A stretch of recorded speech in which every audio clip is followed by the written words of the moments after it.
Hello magical minds. तो dear, आज आपके एथिक्स के चैप्टर में हम 7 प्रिंसिपल्स ऑफ पब्लिक लाइफ जो है ये कवर करेंगे।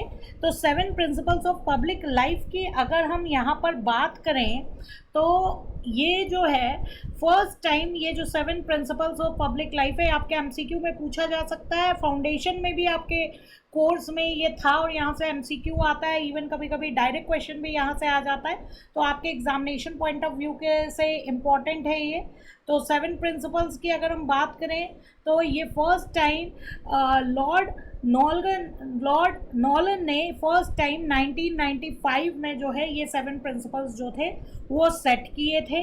और ये जो हमारे गवर्नमेंट जॉब पे रहते हैं, जैसे कि आप जानते हैं हमारे इंडिया में गवर्नमेंट जॉब में आईएएस है, पीसीएस हैं, जैसे पुलिस वाले हो गए।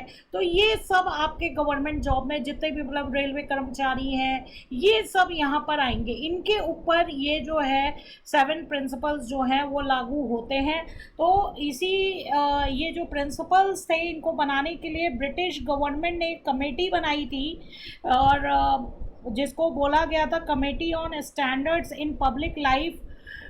ये कमेटी बनाई थी और ये जो है प्राइम मिनिस्टर को ethical standards of public life के बारे में एडवाइस देती थी 1994 में। तो इन्होंने जो है काफ़ी एग्जामिन किया उस समय की जो सिचुएशन थी, कुछ स्टैंडर्ड्स जो है बनाए कि जो पब्लिक ऑफिसर्स हैं जो पब्लिक के लिए जिम्मेदार होते हैं उनके लिए स्टैंडर्ड्स बनाए और रिकमेंडेशंस जो हैं की। तो अब यही 7 प्रिंसिपल्स जो है वो हम देखने जा रहे हैं। ये देखिए आपके फाउंडेशन के कोर्स में ये आप ऑलरेडी पढ़ चुके हैं। तो इस 7 प्रिंसिपल्स क्या है, बहुत ईजी है अगर आप इस 7 प्रिंसिपल्स को देखें, it's not so much difficult. सबसे पहले बात कर रहे हैं, आप सोचिए एक पुलिस ऑफिसर है या एक आईएएस अधिकारी है, वो पहली क्या क्या उनमें जो है स्टैंडर्ड्स होने चाहिए, क्या क्या क्वालिटीज़ होनी चाहिए। तो पहली चीज़ कह रहे हैं सेल्फलेसनेस। सेल्फलेसनेस मतलब खुद के बारे में नहीं सोचना है, पब्लिक के बारे में सोचना है।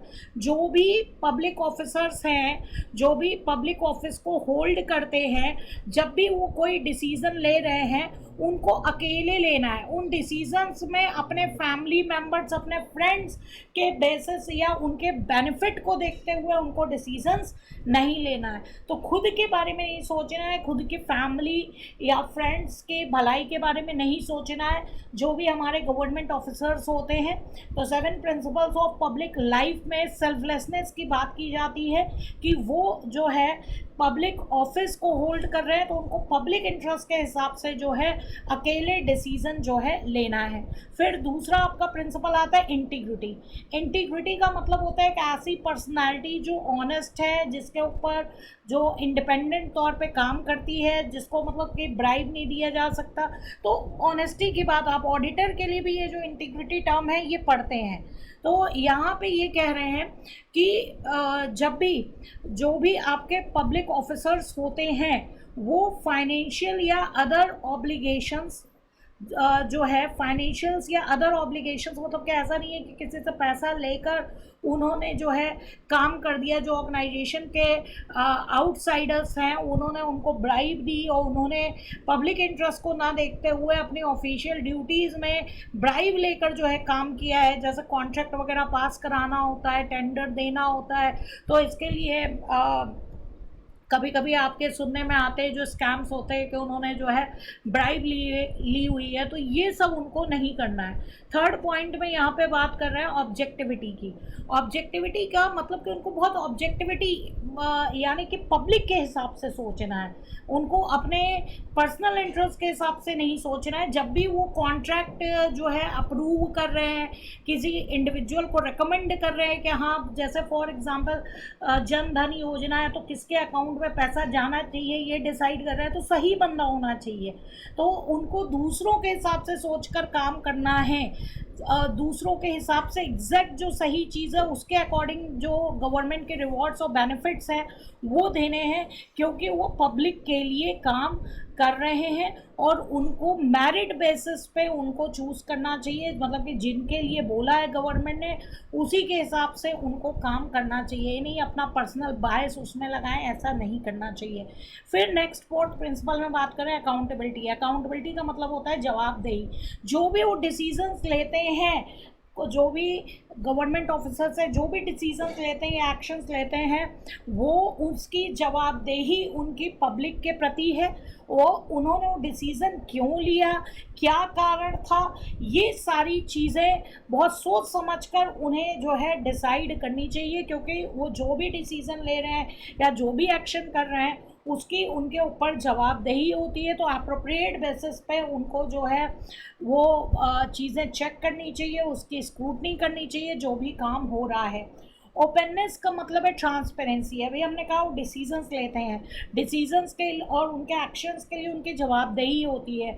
उनसे पूछा जा सकता है कि आपने ऐसा डिसीजन क्यों लिया, राइट। तो उनको वो चीज़ ट्रांसपेरेंसी मैनर पे उनको डिस्क्लोज करनी पड़ेगी कि हाँ उन्होंने ऐसा डिसीजन क्यों लिया। हाँ, कुछ इन्फॉर्मेशन वो जो कॉन्फिडेंशियल है वो रेस्ट्रिक्ट कर सकते हैं, वो डिस्क्लोज नहीं करेंगे अगर पब्लिक इंटरेस्ट के लिए ऐसा ज़रूरी है, पब्लिक की भलाई के लिए ऐसा ज़रूरी है कि वो इन्फॉर्मेशन उनको कॉन्फिडेंशियल रखनी है, तब वो डिस्क्लोज नहीं करेंगे। अदरवाइज उनको जो है ट्रांसपेरेंट रहना पड़ता है पब्लिक के प्रति।